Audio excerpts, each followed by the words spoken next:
surge, and if this kind of system were to come into this part of the country right now that's very waterlogged, wouldn't have to be a big wind maker to cause a lot of water problems. And that's just one example.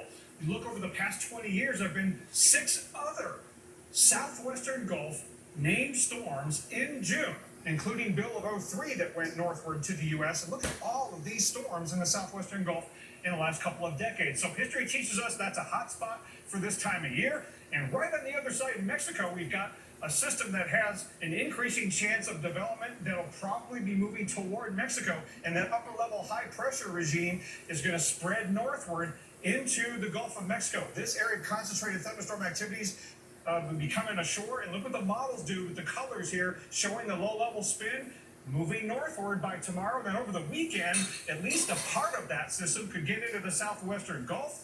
And then maybe some of that energy moves northward next week, Mike and Jackie. So we got to watch the Gulf into next week. Yeah, so keep it here to the Weather Channel for more on that. But Dr. Nab, we've been discussing storm surge all week. And since the National Hurricane Center began issuing new surge warnings in 2017, the number of fatalities has really been quite small. Do you think that's because of the new warnings, or do you think that maybe there's some other factors involved here? I think given the number of storms that have had those storm surge warnings, we've got to give a lot of credit to that new warning helping to save lives. But we've also caught some breaks, especially in the major metros that haven't really been tested. So we got to get heads up, wake up call to the major metros that maybe you've been avoiding a lot of these major storm surge events, but at some point your time is coming. And we've seen, unfortunately, some fatalities. Michael in 2018, we lost 5 people in that one. In Irma in 2017, storm surge might have played a role in some of the people who died on boats in the Keys, so we didn't get everybody out there. We didn't get everybody out of Dorian with the water rescues there in 2019, but we had some major success stories. Category 4 Harvey, with Florence coming ashore in North Carolina, a number of others. The storm surge warning and the evacuation instructions led to no storm surge fatalities in those storms. But look at the major metros.